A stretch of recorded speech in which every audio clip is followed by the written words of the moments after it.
भारत माता की, भारत माता की, भारत माता की। भारत अन्नई வாழ்க, பாரத அன்னை வாழ்க, भारत अन्नई வாழ்க। எல்லாரும் சொல்லுங்க.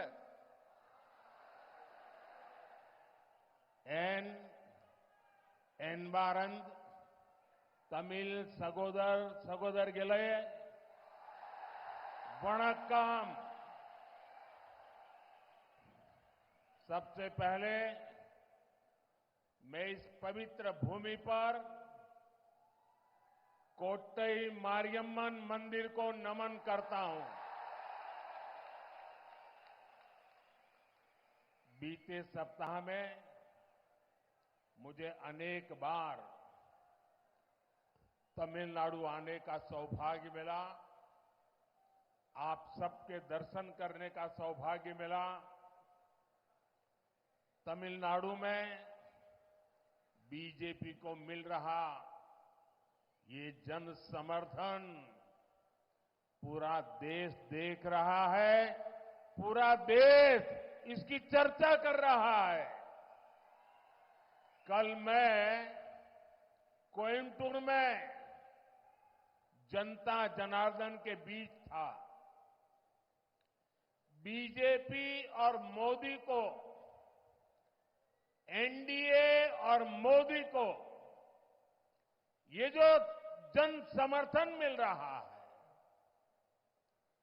ये जो आशीर्वाद मिल रहे हैं, इसने डीएम की सरकार की नींद उड़ा दी है, नींद उड़ा दी है। என் அன்பார்ந்த தமிழ் சகோதர சகோதரிகளே, உங்கள் அனைவருக்கும் வணக்கம். முதல்ல இந்த புண்ணிய பூமியில இருக்கிற நம்ம கோட்டை மாரியம்மனை வணங்கி என் உரையை தொடங்குகிறேன். இதுக்கு முன்னாடி நான் பலமுறை தமிழ்நாடு வந்திருக்கிறேன். இந்த நல்ல வாய்ப்பு எனக்கு மீண்டும் இப்ப சேலம் வரும்போது கிடைத்திருக்கிறது. தமிழகத்துல இப்ப பாரதிய ஜனதா கட்சிக்கும் எனக்கும் கிடைத்து வரும் மிகப்பெரிய மக்கள் ஆதரவை நாடே பார்த்து கொண்டிருக்கிறது, இந்திய நாடே பார்த்து கொண்டிருக்கிறது. இதை பற்றி தான் நாடு முழுவதும் பேச்சாக இருக்கிறது. நேற்றைக்கு நான் கோயம்புத்தூர்ல மக்கள் மத்தியில அவங்க ஜன சமுத்திரத்தில் நீந்தி கொண்டே பயணம் செய்தேன். தமிழகத்தில் மோடி ஆகிய எனக்கும் பாரதிய ஜனதா கட்சிக்கும் என்டிஏ கூட்டணிக்கும் பாரதிய ஜனதா கட்சிக்கும் கிடைக்கும் ஆதரவை பார்த்து திமுகவின் தூக்கமே தொலைந்து போய்விட்டது. अब तमिलनाडु ये डिसाइड कर चुका है कि 19 अप्रैल को एक एक वोट बीजेपी को जाएगा, एनडीए को जाएगा। अब तमिलनाडु ये डिसाइड कर चुका है, अब की बार 400 पार, अब की बार 400 पार, डेवलप भारत के लिए, 400 पार, डेवलप भारत के लिए, 400 पार, डेवलप तमिलनाडु के लिए, 400 पार, डेवलप तमिलनाडु के लिए, मॉडर्न इंफ्रास्ट्रक्चर के लिए, मॉडर्न इंफ्रास्ट्रक्चर के लिए, थर्ड लार्जेस्ट इकोनॉमी के लिए, 400 पार, थर्ड लार्जेस्ट इकोनॉमी के लिए, 400 पार, आत्मनिर्भर भारत के लिए, आत्मनिर्भर भारत के लिए, 400 पार, फार्मर वेलफेयर के लिए, फार्मर वेलफेयर के लिए, 400 पार, फिशरमैन की समृद्धि के लिए, फिशरमैन की सुरक्षा के लिए, 400 पार, अब की बार इम्मुरई नानूरुक्कु मेल ஜுனூன் நான்கு நானூறுக்கும் மேல். நண்பர்களே, தமிழ்நாடு மக்கள் ஒரு முடிவு செஞ்சிட்டாங்க. இந்த முறை ஏப்ரல் 19 அன்று விழுகிற ஒவ்வொரு ஓட்டும் பாரதிய ஜனதா கட்சிக்கும் என்டிஏ கூட்டணி கட்சிக்கும் என்று மக்கள் உறுதியாக முடிவு செய்து விட்டார்கள். தமிழகத்தின் இந்த உறுதியான முடிவினால் ஆட்சியில் மீண்டும் வேண்டும், மோடி வேண்டும் என்ற முடிவு செய்திருப்பதால் வெற்றியின் எண்ணிக்கை 400-ஐ தாண்டும். வளர்ச்சியடைந்த இந்தியாவிற்கு 400-ஐ தாண்ட வேண்டும். வளர்ச்சியடைந்த தமிழகத்தை அடைய 400-ஐ தாண்ட வேண்டும்.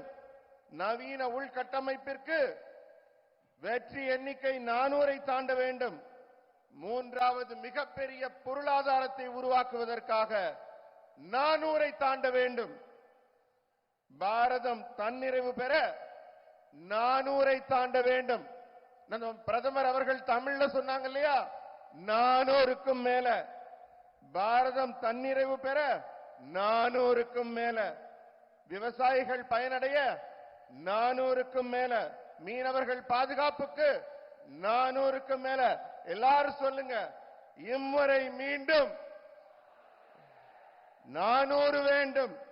இம்முறை மீண்டும் ஜூன் 4. साथियों,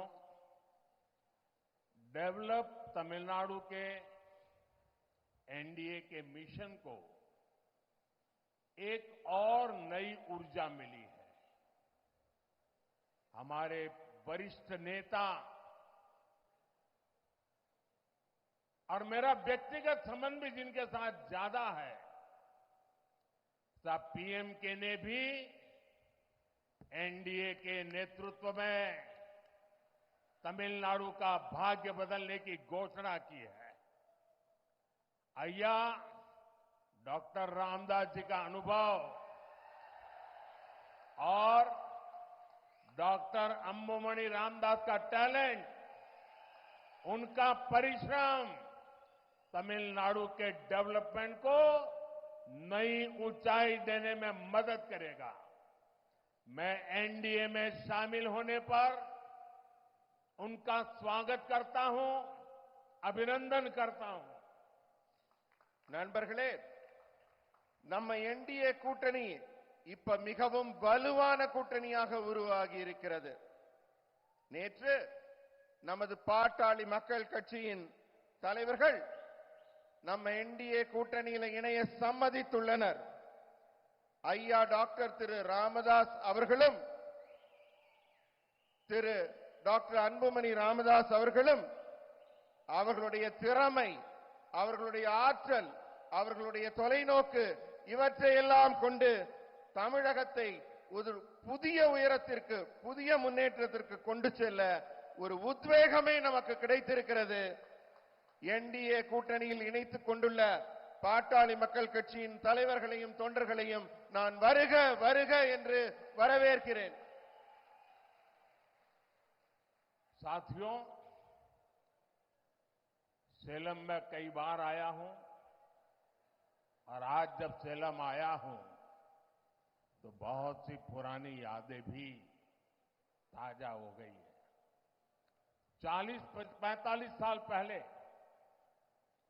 जब मैं कैलाश मानसरोवर की यात्रा पर गया था तो यहां सेलम का एक नौजवान रत्नावेल मेरे साथ, मेरे ग्रुप में था।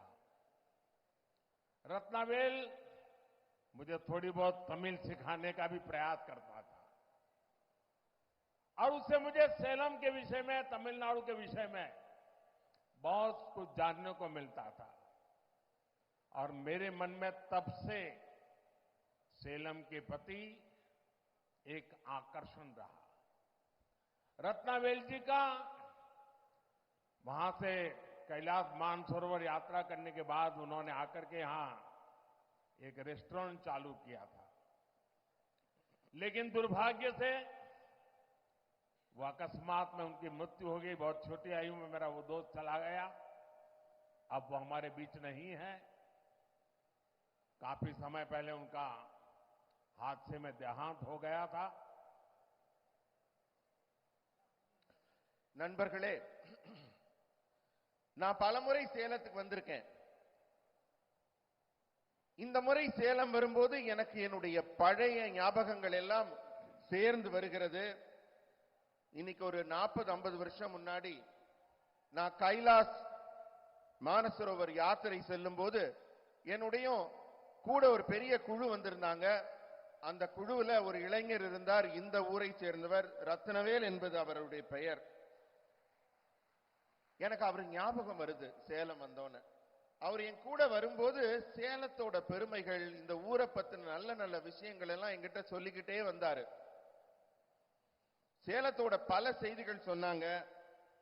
அதை கேட்டதுல இருந்து எனக்கு சேலத்தின் மீது ஒரு மிகப்பெரிய ஒரு ஈர்ப்பே உருவாகிடுச்சு. அவரு அங்கே திரும்பி வந்து இங்க ஒரு உணவகத்தை வைத்து நடத்தி கொண்டிருந்தார். துரதிருஷ்டவசமாக இப்போது அவர் நம்மிடையே இல்லை. ஒரு விபத்தில் அவர் தன் உயிரை இழந்து விட்டார். அவருடைய நினைவு எனக்கு இங்கு சேலம் மண்ணில் கால் பதித்ததும் வந்து கொண்டிருக்கிறது. यहां सेलम में मेरी बहुत आत्मीयता के.एन. लक्ष्मणन जी से भी थी। लक्ष्मणन जी ने यहां तमिलनाडु में बीजेपी के विस्तार में बहुत बड़ी भूमिका निभाई थी। इमरजेंसी के दौरान भी उन्होंने बहुत बड़ा संघर्ष किया था। उन्होंने बहुत सारे स्कूल भी शुरू करवाए थे। आज सेलम आया हूं तो स्वाभाविक रूप से ऑडिटर रमेश की याद आना भी बहुत स्वाभाविक है।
दुर्भाग्य से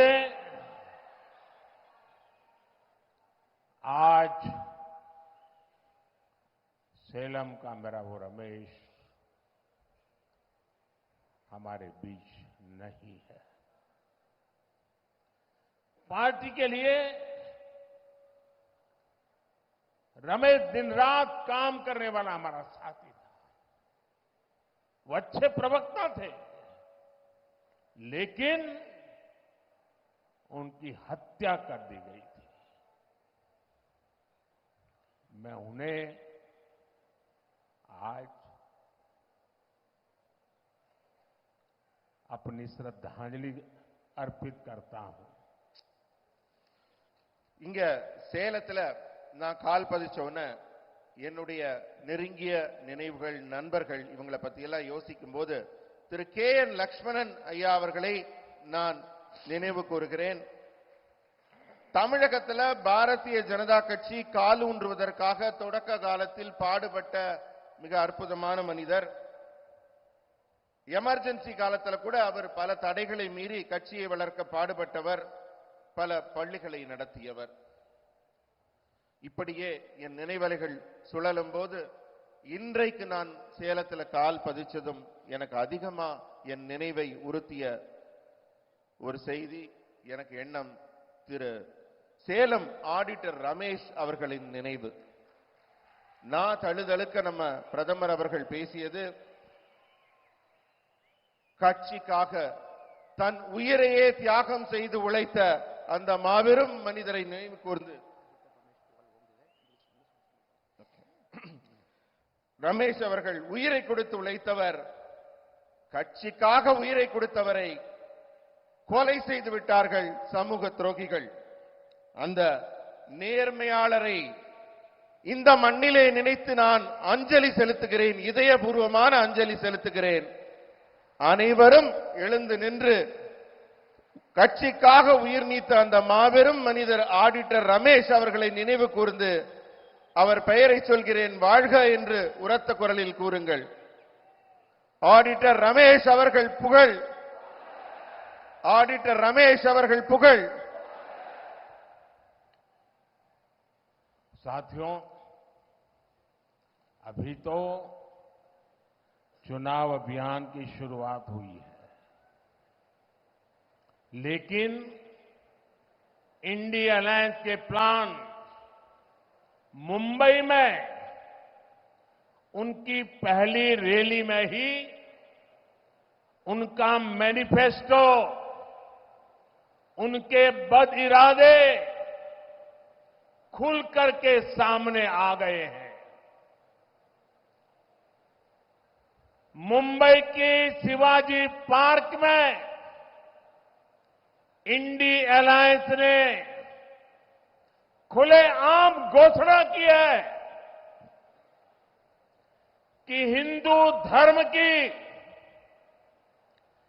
जिस शक्ति में आस्था होती है, उन्हें इस शक्ति का विनाश करना है। हिंदू धर्म में शक्ति किसे कहते हैं, ये तमिलनाडु का हर व्यक्ति जानता है. நண்பர்களே, தேர்தல் பிரச்சாரம் இப்ப படு வேகமாக நாடு முழுவதும் தொடங்கிவிட்டது. ஆனால் தொடக்கத்திலேயே காங்கிரஸ் திமுகவின் இந்தி கூட்டணியின் எண்ணம் என்ன என்பது தெளிவாக புரிந்துவிட்டது. மும்பையில சிவாஜி பார்க்ல நடந்த அவங்களோட முதல் பேரணியிலேயே அவங்க அசல் ரூபம் என்னன்னு தெரிய வந்துருச்சு. இந்து மதத்தின் மீது நம்பிக்கை வைத்திருக்கும் நமக்கெல்லாம் அதன் சக்தி என்ன என்று தெரியும். அதை அழிப்பது ஒன்றே தனது நோக்கம் என்று அவர்கள் தொடங்கி இருக்கிறார்கள் தங்கள் பிரச்சாரத்தை. இந்து மதத்தில் சக்தி என்பது என்ன, சக்தியை நம்ம எப்படி வழிபடுறோம் என்பதை தமிழ்நாட்டு மக்களுக்கு நான் சொல்லி தெரிய வேண்டியதில்லை, உங்க ஒவ்வொருத்தருக்கும் ரொம்ப நன்றாக தெரியும். यहां कोट्टई मारियम्मन मंदिर के ऊपर ठीक सामने लिखा है ओम शक्ति। मां मारी अम्मन यहां की शक्ति है। तमिलनाडु में शक्ति कांची कामाक्षी है, यहां शक्ति मदुरई मीनाक्षी है, यहां कन्याकुमारी शक्तिपीठ है, यहां की शक्ति समयपुरम मारियम्मन है। हिंदू धर्म में शक्ति का मतलब होता है मातृशक्ति, नारी शक्ति। कांग्रेस और डीएमके का इंडी अलायंस कह रहा है कि वो इसका विनाश करेंगे। நண்பர்களே, இங்க இருக்க கோட்டை மாரியம்மன் கோவில்ல கொட்டை எழுத்துல அந்த வாசகம் எழுதப்பட்டிருக்கு. கோவில்ல என்னென்று ஓம் சக்தி என்று எழுதி இருக்கிறது. அன்னை மாரியம்மனை நாம் இங்கு சக்தியின் வடிவமாக வழிபடுகிறோம். தமிழ்நாட்டில் காஞ்சி காமாட்சி என்று ஒரு சக்தி பீடம், அதன் வழிபாடும் இருக்கிறது. இங்கே மதுரை மீனாட்சி அம்மன் சக்தியின் வடிவமாக கொண்டாடப்படுகிறார். கன்னியாகுமரியிலே ஒரு சக்தி வழிபாட்டுக்குரியவராக தெய்வத்தின் வடிவாக இருக்கிறார். இங்குள்ள சக்தி வாய்ந்த தெய்வம் சமயபுரம் மாரியம்மன் என்று சக்தி மிக்க தெய்வங்கள் எல்லாம் பெண் வடிவில தமிழகத்தில் சக்தியை வணங்கி, இந்து மதத்தில் சக்தி என்பதற்கு ஒரு மிகப்பெரிய பொருள், மிகப்பெரிய அர்த்தம் இருக்கிறது. ஆனால் இந்த காங்கிரஸ் திமுக கூட்டணி இருக்கிறதே, அவர்கள் இந்த சக்தியின் வடிவத்தை, இதன் ஆன்மீக அம்சத்தை, இந்த சனாதனத்தை அழித்து விடுவோம் என்று கூறி வருகின்றனர். இதை அனுமதிக்க முடியுமா? साथियों, इंडी अलायंस वाले लोग बार बार जानबूझकर हिंदू धर्म का अपमान करते हैं। हिंदू धर्म के खिलाफ इनका हर बयान बहुत सोचा समझा हुआ होता है। आप देखिए, और किसी धर्म का अपमान डीएमके, कांग्रेस का इंडी अलायंस कभी नहीं करता। किसी और धर्म के खिलाफ इनकी जुबान से एक शब्द नहीं निकलता, लेकिन हिंदू धर्म को गाली देने में ये एक सेकंड नहीं लगाते। ऐसा कैसे हो सकता है? कैसे ऐसा हो सकता है? इन्होंने तमिल संस्कृति के प्रतीक पवित्र सेंगोल की संसद में स्थापना का विरोध किया। पवित्र सेंगोल यहां के मठों से जुड़ा हुआ है, इसलिए ये जानबूझकर उसका भी अपमान करते हैं। நண்பர்களே, இந்த இந்தி கூட்டணி இருக்கிறதே, அவர்கள் வேண்டுமென்றே மீண்டும் மீண்டும் இந்து மதத்தை தொடர்ந்து அவமதித்துக் கொண்டே இருக்கிறார்கள். இந்து மதத்திற்கு எதிராக அவர்கள் ஒரு கருத்தியலை உருவாக்கி கொண்டிருக்கிறார்கள். அந்த ஒவ்வொரு கருத்தும் ரொம்ப ஆழமா யோசிச்சு திட்டமிட்டு உருவாக்கப்பட்டவை. இந்த திமுக, காங்கிரஸ், இந்தி கூட்டணி எந்த வேகத்தில் இந்து மதத்தை தாக்குகிறதோ, எதிர்க்கிறதோ, ஆனால் வேறு எந்த மாற்று மதத்தையும் அவர்கள் தொடுவதே இல்லை. வேறு எந்த மதத்திற்கு எதிராகவும் அவர்கள் ஒரு சொல்லை கூட பேசுவதில்லை. ஆனா எப்பப்பெல்லாம் இந்து மதத்தை அவமதிக்க அவங்களுக்கு வாய்ப்பு கிடைக்குதோ, அப்பப்பெல்லாம் ஒரு வினாடி கூட வீணாக்காம இந்து மதத்தை தொடர்ந்து அவமதித்துக் கொண்டிருக்கிறார்கள். இதை எப்படி நம்மளால சகிச்சுக்க முடியும்? இதை எப்படி நம்மளால அனுமதிக்க முடியும்? தமிழ்நாட்டின் கலாச்சாரமான செங்கோலை நாடாளுமன்றத்தில் நிறுவுவதற்கு இந்தி கூட்டணி எதிர்ப்பு தெரிவிக்குது. காரணம் என்ன?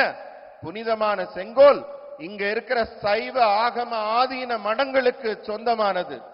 அவர்களுடைய ஆன்மீக ஆசி பெற்ற அந்த செங்கோலை நாடாளுமன்றத்தில் நடவு செய்யக்கூடாது, காட்சிப்படுத்தக்கூடாதுன்னு அதை எதிர்த்தார்கள். செங்கோலை அவமதித்தவர்கள் இந்த இந்தி கூட்டணியினர். साथियों, हमारे शास्त्र साक्षी है कि विनाश उनका होता है जो शक्ति को खत्म करने का विचार रखते हैं। ऐसे खतरनाक आइडियाज को हराने की शुरुआत 19 अप्रैल को सबसे पहले मेरा तमिलनाडु करेगा। तमिलनाडु सुब्रमण्य भारती जैसे महान व्यक्तित्व की धरती है। सुब्रमण्य भारती ने अपनी कविताओं में शक्ति स्वरूप में भारत मां की उपासना की थी। उन्होंने देश की नारी शक्ति की उपासना की थी। उसी शक्ति का उपासक ये आपका सेवक मोदी भी है। इसलिए शक्ति का विनाश करने की इच्छा रखने वालों को तमिलनाडु सजा देकर रहेगा और ये तमिलनाडु के कोटि कोटि जनों की गारंटी है।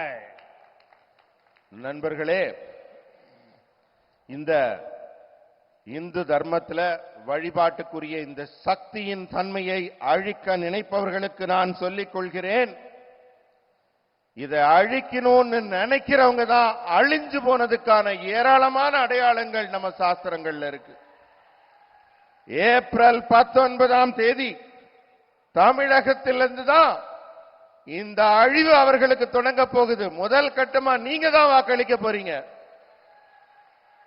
நம்ம சுப்பிரமணிய பாரதி அவர்கள் சக்தியை பெண் வடிவிலே சக்தியை வழிபட்டவர்.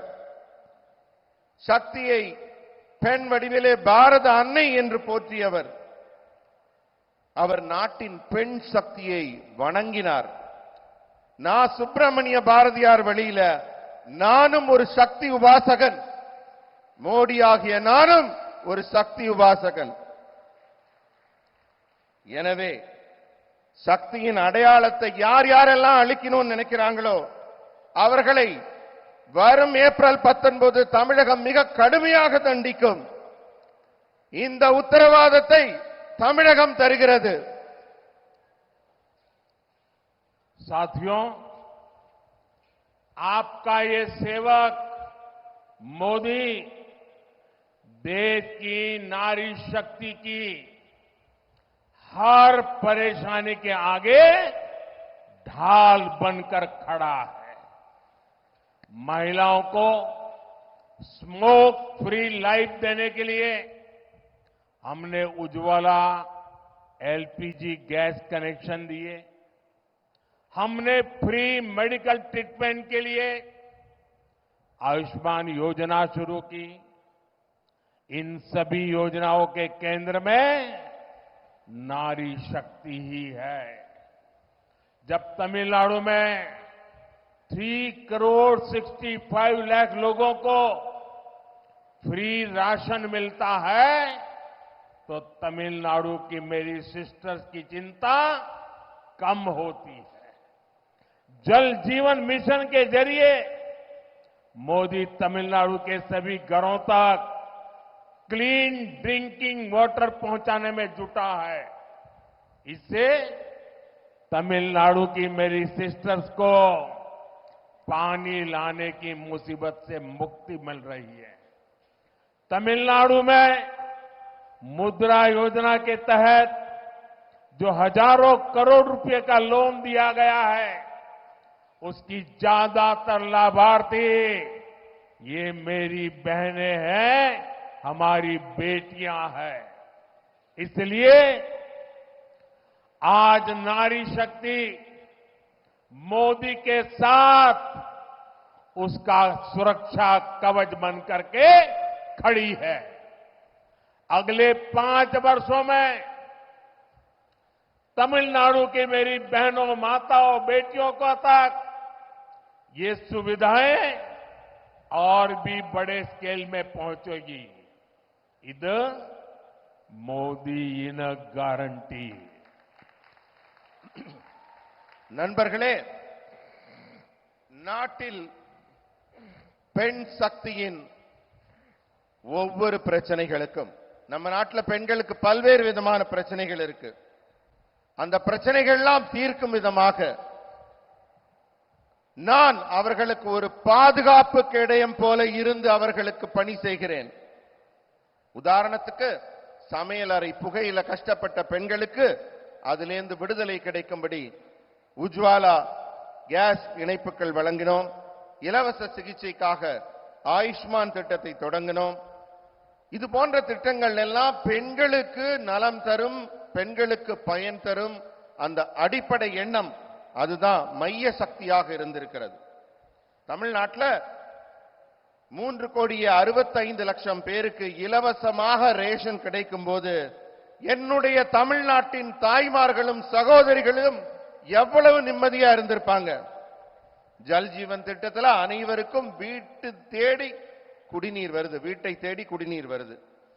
இதனால தண்ணீர் எடுக்கும் கவலை இல்லாமல் என் தமிழகத்தின் தாய்மார்களும் சகோதரிகளும் எவ்வளவு நிம்மதியாக இருப்பார்கள். முத்ரா கடன் பல ஆயிரம் லட்சக்கணக்கான கோடிகள் கடன் வழங்கப்படுது. தமிழகம் தான் இதுல முன்னிலையில் நிக்குது. அதிலும் குறிப்பாக முத்ரா கடனில் பெண்கள் தான் அதிகமாக கடன் பெற்று பயனடைகிறார்கள். இதனால எல்லாம் என்ன ஆச்சு தெரியுமா? இன்றைக்கு எந்த பெண் சக்திக்காக நாங்கள் திட்டங்களை நடத்தினோமோ அந்த பெண் சக்தி தான் இன்று எனக்கே பாதுகாப்பு கவசமாக இருக்கிறது. பெண்கள் தான் பாஜகவின் பாதுகாப்பு கவசம் போல இருக்கிறார்கள். அடுத்த 5 ஆண்டுகள்ல இந்த வசதிகள் இன்னும் பெரிய அளவில் இன்னும் நல்ல நல்ல நலத்திட்டங்கள் இந்த தாய்மார்களையும் சகோதரிகளையும் சென்று அடையும். இது மோடியின் உத்தரவாதம். साथियों, इंडी अलायंस के लोग महिलाओं के साथ कैसा व्यवहार करते हैं, तमिलनाडु इसका साक्षी रहा है। आपको याद होगा जब जयललिता जी जीवित थी तब डीएमके के लोगों ने उनके साथ कैसा बिहेव किया था। यही डीएमके का रियल फेस है।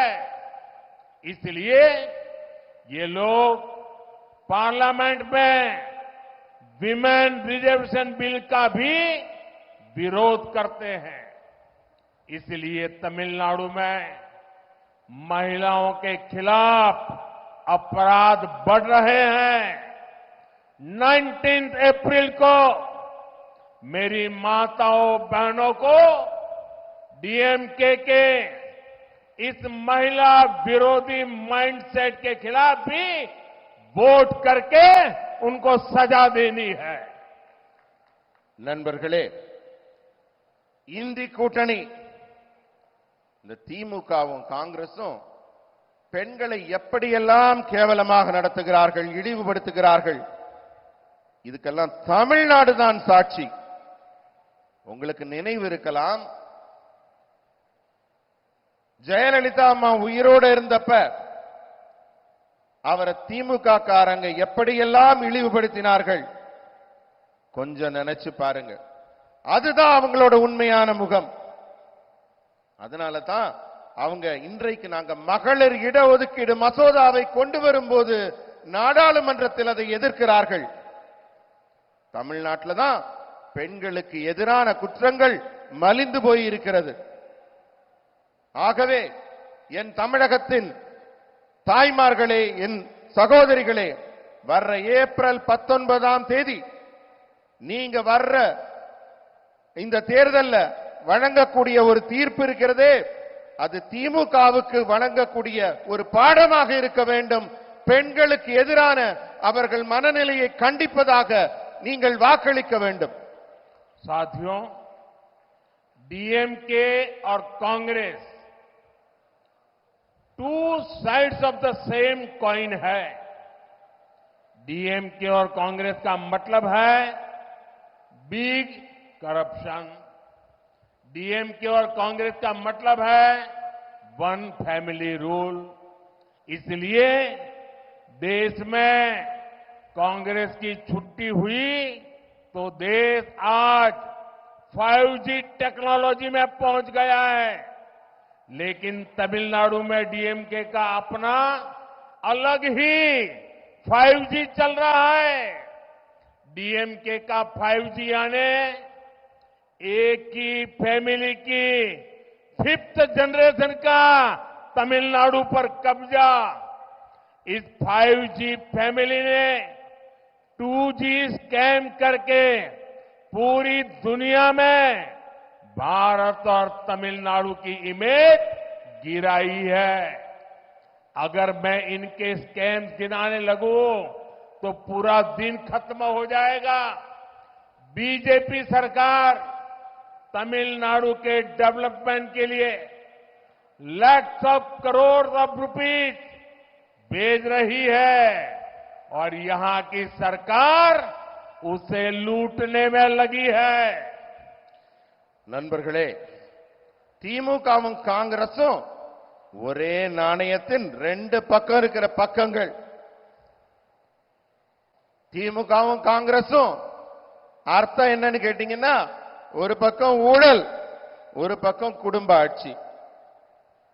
இவர்கள் ரெண்டு பேரும் ஊழலையும் குடும்ப ஆட்சியையும் தொடர்ந்து செய்பவர்கள். அதனால தான் காங்கிரஸ் ஆட்சியிலிருந்து வீட்டுக்கு அனுப்பப்பட்ட பிறகு நம்ம நாட்டில் 5G தொழில்நுட்பமே வளருது. ஆனால் தமிழ்நாட்டில் திமுக ஒரு புது டெக்னாலஜி கண்டுபிடிச்சிருக்காங்க. அவங்க ஒரு தனியா ஒரு 5G நடத்திக்கிட்டு இருக்காங்க. அது என்ன 5G தெரியுமா? திமுகவின் 5G என்பது அவங்களுடைய 5வது ஜெனரேஷன், அவங்களுடைய 5வது தலைமுறை மீண்டும் ஆட்சிக்கு வரணும்னு ஆசைப்படுறாங்க. 5G மோசடி, 5G குடும்ப ஆட்சி மோசடி. ஆனா இவங்க இதுக்கு முன்னாடி செஞ்சது 2G ஊழல் மோசடி. உலகம் முழுக்க இந்தியாவை தலைகுனிய செய்தவர்கள் திமுகவினர். இவங்க பண்ண ஊழல் எல்லாம் நான் பட்டியலிட்டேன்னா அதுக்கு இன்னைக்கு ஒரு நாள் பத்தாது. உங்களுக்கு சுருக்கமா சொல்றேனே, தமிழகத்தின் வளர்ச்சிக்காக பல லட்சம் கோடி ரூபாய்களை தமிழகத்திற்கு அனுப்புவதில் மிக ஆர்வமாக இருக்கிறது பாரதிய ஜனதா கட்சி அரசு. ஆனா இங்க இருக்க அரசு அந்த பணத்துல எப்படியெல்லாம் கொள்ளையடிக்கலாம் என்பதிலேயே குறியாக இருக்கிறது. साथियों, आज इस स्टेज से मैं पीपल्स लीडर मक्कल तलेवर अय्या जी के मुपनार जी को भी याद करना चाहता हूं. मुपनार जी जैसे स्टॉलवर्ड नेता नेशनल पॉलिटिक्स में बहुत आगे तक जा सकते थे, लेकिन डायनेस्टिक पार्टी ने उन्हें आगे नहीं बढ़ने दिया. वो प्राइम मिनिस्टर भी बन सकते थे, लेकिन डायनेस्टिक पार्टी ने ये भी नहीं होने दिया. இந்த மேடையில் மக்கள் தலைவர் திரு ஜி.கே. மூப்பனார் ஐயாவை நான் நினைவு கூறுகிறேன். எத்தனை பெரிய தலைவர் அவர்! தேசிய அரசியலில் மிகப்பெரிய உயரங்களை தொடக்கூடியவராக இருந்தார். அவர் மட்டும் மனது வைத்திருந்தால் பாரத திருநாட்டின் பிரதமர் என்ற அந்தஸ்தை பெற்றிருக்கக்கூடியவர். ஆனா அவரை அந்த காங்கிரஸ் குடும்ப ஆட்சி வளரவிட்டதா? அவருக்கு எதிரான எல்லா வேலைகளையும் செய்து ஒரு தமிழராகி அவரை வளரவிடாமல் செய்ததுதான் காங்கிரஸ் கட்சியின் குணம். साथियों, तमिलनाडु वो धरती है जिसने हमें पेरुंदलेवर अया के कामराज जैसे ग्रेट लीडर दिए हैं. चाहे पॉलिटिक्स में ऑनेस्टी की बात हो या फिर उनकी मिड डे मील जैसी क्रांतिकारी वेलफेयर स्कीम्स हो, वो हमारे लिए बहुत बड़ी इंस्पिरेशन रहे हैं.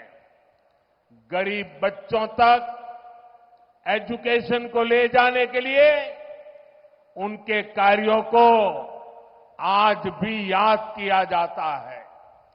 நண்பர்களே, இந்த மேடையில் நான் தமிழ்நாட்டின் ஒப்பற்ற பெருந்தலைவர் ஐயா காமராஜர் அவர்களையும் நினைவு கூறுகிறேன். அரசியலில் நேர்மை அப்படின்னாலே கர்ம வீரர் காமராஜர் ஐயா முகம்தான் ஞாபகத்துக்கு வருகிறது. அவர் உருவாக்கிய மாணவர்களுக்கான மதிய உணவு திட்டம் ஒரு மிகப்பெரிய திட்டம். ஏழை மாணவ மாணவியருக்கு உணவு வழங்கி அவர் கல்வியை வளர்க்க வேண்டும் என்று ஆரம்பித்த அந்த மக்கள் நல திட்டம் எனக்கெல்லாம் மிகப்பெரிய இன்ஸ்பிரேஷனாக, எனக்கு நல்ல திட்டங்களை மக்களுக்கு தர வேண்டும் என்பதற்கு ஒரு வழிகாட்டியாக அது போன்ற ஒரு ஒப்பற்ற தலைவரின் செயல் அமைந்திருந்தது. साथियों, बीजेपी और एनडीए बड़े सपने देखती है, बड़े लक्ष्य बनाती है और उन्हें हासिल करके भी दिखाती है। आज दुनिया में भारत की पहचान मॉडर्न इंफ्रास्ट्रक्चर से है। बीजेपी सरकार ने देश में थाउजेंड्स ऑफ किलोमीटर के हाईवे और एक्सप्रेसवेज बनाए हैं। आज देश में 20 से ज्यादा एम्स हैं, दर्जनों नए मेडिकल कॉलेज और आईआईटीज खुले हैं। हमारी इंडस्ट्री आत्मनिर्भर भारत के मिशन को आगे बढ़ा रही है। इस विकास का उतना ही लाभ तमिलनाडु को भी मिल रहा है। நண்பர்களே, பாரதிய ஜனதா கட்சியும் என்டிஏ கூட்டணி அரசும் பல பெரிய பெரிய கனவுகளை தன்னகத்தே வைத்துக் கொண்டிருக்கிறது. என்டிஏ மிகப்பெரிய இலக்குகளை நிர்ணயிக்கிறது. பல இலக்குகளை நாம் அடைந்து கொண்டும் இருக்கிறோம். இன்று இந்தியால நவீன உள்கட்டமைப்பு மூலம் மிகப்பெரிய உயரங்களை நாம் தொட்டுக் கொண்டிருக்கிறோம். பாஜக அரசு நாட்டில் ஆயிரக்கணக்கான கிலோமீட்டர் தூரம் நெடுஞ்சாலைகளையும் விரைவாக செல்லும் சாலைகளையும் உருவாக்கி இருக்கிறது. இன்றைக்கு நாட்டில் 20க்கும் மேற்பட்ட எய்ம்ஸ் மருத்துவக் கல்லூரிகள் தொடங்கப்பட்டிருக்கு. டஜன் கணக்கான மருத்துவக் கல்லூரிகள், ஐஐடிக்கள் தொடங்கப்படுகிறது. நம்மளுடைய தொழில்துறை தன்னம்பிக்கையான புதிய பாரதத்தை உருவாக்கும் நோக்கத்தை முன்னெடுத்து செல்கிறது. இந்த எல்லா வளர்ச்சியும் தமிழகத்தையும் சேர்த்து தமிழகத்தையும் முன்னுக்கு கொண்டு சென்று கொண்டிருக்கிறது. साथियों, एनडीए सरकार देश में 2 डिफेंस कॉरिडोर बना रही है। इसमें एक हमारे तमिलनाडु में बन रहा है। बीजेपी सरकार देश भर में 7 मेगा टेक्सटाइल पार्क बना रही है, जिनमें से एक हमारे तमिलनाडु में तैयार होगा। हमारी सरकार ने स्पेशलिटी स्टील के उत्पादन से जुड़ी योजना के लिए 6,000 करोड़ रुपए मंजूर किए हैं। इससे यहां की स्टील इंडस्ट्री को भी बहुत बड़ा फायदा होगा। यहां रेलवे इंफ्रास्ट्रक्चर के लिए 500 करोड़ रुपए खर्च किए गए हैं। यहां वंदे भारत एक्सप्रेस भी चल रही है। நண்பர்களே, நம்ம என்டிஏ அரசு நாட்டில் 2 பாதுகாப்பு வழித்தடங்களை அமைத்துக் கொண்டிருக்கிறது. அதிலே ஒன்று நாட்டிலே உருவாகிற 2 பாதுகாப்பு வழித்தடத்தில் ஒன்று தமிழகத்தில் அமைகிறது. பாரதிய ஜனதா கட்சி அரசு நாடு முழுவதும் 7 உயர்தரமான ஜவுளி பூங்காக்களை அமைத்து வருகிறது. அந்த 7இல் ஒன்றாக தமிழகத்தில் ஒரு ஜவுளி பூங்கா உருவாக்கப்பட்டு வருகிறது. சிறப்பான எஃகு தயாரிப்பு தொடர்பான இரும்பு தயாரிப்பு தொடர்பாக 6,000 கோடி ரூபாய் செலவிலே ஒரு திட்டம் தயாரிக்கப்பட்டிருக்கிறது. மத்திய அரசு அதற்கு ஒப்புதல் அளித்திருக்கிறது. இதன் மூலம் சேலத்தின் உருக்கு தொழிலும் பெரிதும் பயனடைய இருக்கிறது. ரயில்வே உள்கட்டமைப்புக்காக இங்க 260 கோடி ரூபாய் செலவு செய்யப்பட்டுள்ளது. இப்ப இந்த பகுதிக்கு வந்தே பாரத் ரயிலும் வந்து கொண்டிருக்கிறது. साथियों, तमिलनाडु में एनडीए विजय का विश्वास लेकर के आपके आशीर्वाद लेने आई है। तमिलनाडु में जिनसे हमारा गठबंधन हुआ है, जो सारे हमारे नेता एनडीए का नेतृत्व कर रहे हैं, और जिन्होंने डेवलप तमिलनाडु, डेवलप भारत का संकल्प लिया है, मैं उनमें से हर एक दल के नेता का, हर सीनियर नेता का आज आदरपूर्वक धन्यवाद करता हूं। आप ये मानकर चलिए कि मैं इन सभी आदरणीय नेताओं का नामोल्लेख कर ही रहा हूं और आज सबका हृदय से धन्यवाद कर रहा हूं। आपके साथ से, आपके सहयोग से हमको और तमिलनाडु को नई ऊंचाई पर ले जाकर के, भारत को नई ऊंचाई पर ले जाकर के, डेवलपमेंट की नई ऊंचाइयां पार करके हम दिखाएंगे। ये हम सबकी आपको गारंटी है। நண்பர்களே, தமிழ்நாட்டில் இப்ப நம்ம கூட்டணியில இணைந்திருக்கும் தலைவர்கள், என்டிஏ கூட்டணியில் இணைந்திருக்கும் தலைவர்கள் ஒவ்வொருவரையும் நான் வணங்கி வரவேற்கிறேன். ஒரு உறுதியான தமிழகத்தை உருவாக்குவதற்காக, ஒரு வலிமையான பாரதத்தை உருவாக்குவதற்காக சபதம் எடுத்துக்கொண்டு வேற எதையும் பற்றி கவலைப்படாமல் நாட்டின் நலனை கருத்துக் கொண்டு நம்மிடையே இணைந்திருக்கும் ஒவ்வொரு தலைவரையும் நான் இதயபூர்வமாக இந்த கூட்டணிக்கு வரவேற்கிறேன். உங்க ஒவ்வொருத்தரோட உழைப்பினாலையும் நான் உறுதியாக சொல்கிறேன், நம்ம நாடு வலிமையான பாரதமாக உருவாகும், வளர்ச்சியடைந்த பாரதமாக உருவாகும். புதிய உயரங்களை தொடுவதற்கான உத்வேகம் உங்கள் ஒவ்வொருத்தர் வருகையாலும் கிடைக்கும் என்று மேடையில் இருக்கும் அனைத்து தலைவர்களையும் வணங்கி இதயபூர்வமாக வரவேற்று உங்களுக்கு என் நன்றிகளை தெரிவித்துக் கொள்கிறேன். साथियों, अगले 5 इयर्स तमिलनाडु के डेवलपमेंट के लिए बहुत अहम होने जा रहे हैं। अगले 5 इयर्स करप्शन के खिलाफ हमारी लड़ाई के लिए अहम साबित होंगे। इसके लिए 19 अप्रैल को तमिलनाडु को नया रिकॉर्ड बनाना है। आपको तमिलनाडु में बीजेपी के, एनडीए के सभी कैंडिडेट्स को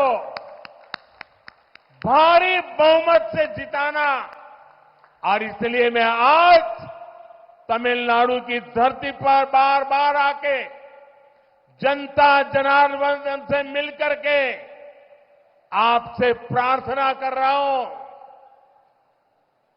और आपके आशीर्वाद चाहता हूं। आज मुझे एक बात और भी आपसे कहनी थी। मैं हैरान हूं जी, आज अगर कहीं कोई मान लीजिए बड़ा सा खंभा मिल गया,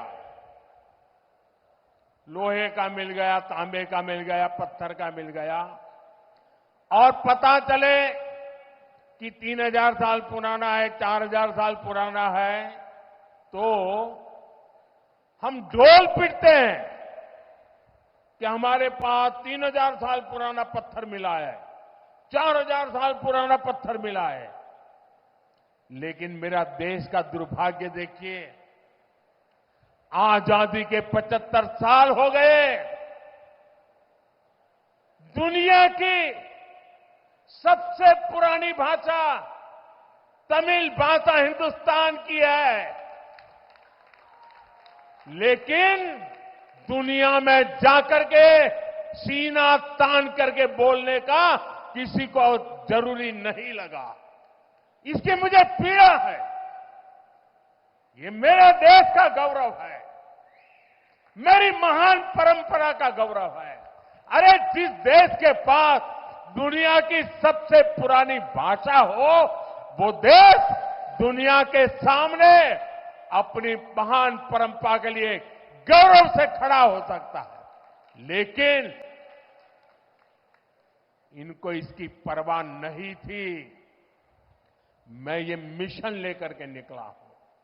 मैं दुनिया को बताना चाहता हूं, ये मेरे देश हैं जिसने दुनिया की सबसे पुरानी भाषा का गर्व प्राप्त है, वो मेरी तमिल भाषा है। लेकिन दुर्भाग्य से मैंने थोड़ा बहुत कोशिश तो करता रहता हूं, लेकिन सीख नहीं पाता हूं। और हो सकता है कि 6-8 महीने यहां रह लूं तो सीख लूंगा। लेकिन आपके मेरी ये जो कमी पूरी करने के लिए मैं लगातार दिमाग खपाता रहता हूं। और इन दिनों मुझे टेक्नोलॉजी की मदद मिल गई है। और अभी अन्नामलाई ने विस्तार से इसका वर्णन भी किया। आपसे तमिल भाषा में जुड़ने के लिए मैंने सोशल मीडिया साइट एक्स पर नमो इन तमिल हैंडल शुरू किया है। आप यहां जाकर के अपने मोबाइल फोन पर तमिल भाषा में मेरी स्पीच सुन सकते हैं। लेकिन मैं एक प्रार्थना भी करता हूं। ये 100% करेक्ट नहीं होगी क्योंकि टेक्नोलॉजी है, 5-10% तो कमी होगी। अगर आप मेरी हर भाषण को सुन करके उसमें कहां गलती है, क्या कमी है, ये अगर मुझे बताओगे तो मुझे सुधारने के लिए सुविधा मिलेगी। तो मुझे आपकी इसके लिए मदद चाहिए। और आपके इस आशीर्वाद के लिए मैं एक बार फिर इतनी बड़ी तादाद में आपका आना पूरे देश में चर्चा का विषय रहेगा। मैं फिर एक बार आपका बहुत बहुत आभार व्यक्त करता हूं। நண்பர்களே, அடுத்த 5 ஆண்டுகள் தமிழ்நாட்டின் வளர்ச்சிக்கு மிக முக்கியமான 5 ஆண்டுகள். வரப்போற 5 வருஷம் அது மட்டுமல்ல, ஊழலுக்கு எதிராக நான் மிக கடுமையான நடவடிக்கைகளை எடுக்க போகும் காலம் அது. அதனால நீங்க எல்லாம் ஞாபகம் வச்சுக்கோங்க, வர ஏப்ரல் 19ஆம் தேதி தமிழக மக்கள் ஒரு புதிய சாதனையை தொடங்கி வைக்க வேண்டும். தமிழ்நாட்டில் இருக்கிற பாரதிய ஜனதா கட்சி வேட்பாளர்கள் அத்தனை பேரையும் நீங்கள் வெற்றி பெற செய்ய வேண்டும். உங்ககிட்ட ஒரே ஒரு விஷயத்தை சொல்றேன். நம்ம கிட்ட ஒரு கல்லு கிடைக்குதுன்னு வச்சுக்கோங்க. அது ஒரு 1000 வருஷம், 2000 வருஷம், 3000 வருஷமான கல்லுன்னா நம்ம பெருமையா சொல்லிக்குவோம். இது என்கிட்ட ஒரு 1000 வருஷம் பழமையான கல்வெட்டு கிடைச்சிருக்கு, 5000 வருஷம் பழமையானது கிடைச்சிருக்குன்னு. ஆனா நம்ம நாட்டுல ஒரு மொழி இருக்கு, அது என்று பிறந்த நாள் என்று தெரியாத காலத்திற்கு முந்தைய மூத்த மொழியான தமிழ் மொழி நம்மகிட்ட இருக்கு. அதோட பெருமை யாருக்குமே தெரியல. நான் பெருமைப்படுறேன். உலகத்திலேயே தொன்மையான மொழி என் தமிழ் மொழி, என் நாட்டின் தொன்மையான மொழி என்று நான் நெஞ்சு நிமிர்த்தி உலகம் முழுவதும் சொல்கிறேன். உலகத்திலேயே பழமையான மொழி என் நாட்டின் தமிழ் மொழி. தமிழ் மொழியை, அதன் பெருமையை இத்தனை உணர்ந்தும் உங்ககிட்டலாம் பேச முடியலையே அப்படிங்கிற ஏக்கம் எனக்கு இருக்கு. ஒருவேளை நான் ஒரு 4-5 மாசம் இந்த மாதிரி சேலத்துல வந்து உங்க கூட இருந்தேன்னா ஒருவேளை எனக்கு இந்த பேச்சு வந்துடலாம். ஆனா அதுக்கு வழி இல்லாததுனால நான் டெக்னாலஜியை, தொழில்நுட்பத்தை பயன்படுத்தி தமிழ்ல பேச ஏற்பாடு பண்ணியிருக்கேன். திரு அண்ணாமலை அவர்கள் கொஞ்சம் முன்னாடி உங்களுக்கு விளக்கி சொன்னார்கள். அதனால நீங்க நமோ இன் தமிழ் அப்படிங்கிற ஒரு பிடியில ஒரு எக்ஸ் தளத்துல நீங்க வந்து பாத்தீங்கன்னா நான் இனிமே தமிழ்ல பேச போறேன் உங்ககிட்ட. நீங்க எல்லாம் கேட்பீங்களா? நீங்க கேட்கறதோட இருக்க கூடாது, கேட்டுட்டு எனக்கு உங்க கருத்தை தெரிவிங்க. உங்க ஒவ்வொரு கருத்தும் எனக்கு முக்கியமானது. அதை கேட்டுட்டு அதை எப்படி செம்மைப்படுத்தலாம், அதில் தவறுகள் என்ன, சிறப்பா என்ன செய்ய முடியுங்கிறத நீங்க எனக்கு தெரிவிச்சீங்கன்னா நான் ரொம்ப மகிழ்ச்சி அடைவேன். அப்பதான் நமக்குள்ள ஒரு கலந்துரையாடல் முழுமையாக நடக்கும். मेरे साथ बोलिए भारत माता की, भारत माता की जय, भारत माता की बहुत बहुत धन्यवाद। நன்றி.